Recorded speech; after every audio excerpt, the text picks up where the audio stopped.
रत्नागिरी जिल्ह्यात 1 जून पासून आतापर्यंत 2163 मिलीमीटर पावसाची नोंद झाली आहे। वार्षिक सरासरीच्या तुलनेत यंदा आतापर्यंत 64% पाऊस झालाय। समाधानकारक पावसामुळे जिल्ह्यातील भात लावणीची कामं पूर्ण झालेली आहेत।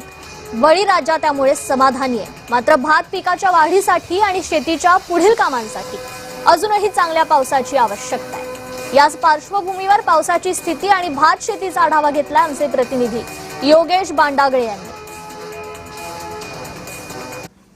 रत्नागिरी जिल्ह्यात यंदा 1 जून पासून आतापर्यंत 2163 मिलीमीटर पावसाची नोंद झालेली आहे। म्हणजेच वार्षिक सरासरीच्या तुलनेत 64% इतका पाऊस झालेला आहे। यंदा समाधानकारक पाऊस झाल्यामुळे भात लावणीची जी कामं आहेत ती रत्नागिरी जिल्ह्यात 100% पूर्ण झालेली आहेत, अशी माहिती कृषी विभागाने दिलेली आहे। आपण या ठिकाणी बघू शकता की रत्नागिरी जिल्ह्यामध्ये जे प्रमुख पीक आहे ते भाताचं आहे आणि भात लावणीची जी कामं आहेत ती सुरुवातीला जून मध्ये पाऊस लांबल्यामुळे रखडली होती, परंतु जुलैमध्ये पावसाने शेतकऱ्यांना चांगली साथ दिली। चांगला आणि समाधानकारक पाऊस झाला, त्यामुळे भात लावणीची जी कामं आहेत त्याला वेग आला होता आणि आता ऑगस्टच्या पहिल्या आठवड्यामध्ये भात लावणीची जी कामं आहेत ती 100% पूर्ण झालेली आहेत। यंदा समाधानकारक पाऊस झालेला आहे। वार्षिक सरासरीच्या तुलनेत 64% इतकी पावसाची नोंद झालेली आहे। खरं तर भात लावणीची कामं जरी अंतिम टप्प्यात असली किंवा काही ठिकाणी 100% पूर्ण झालेली असली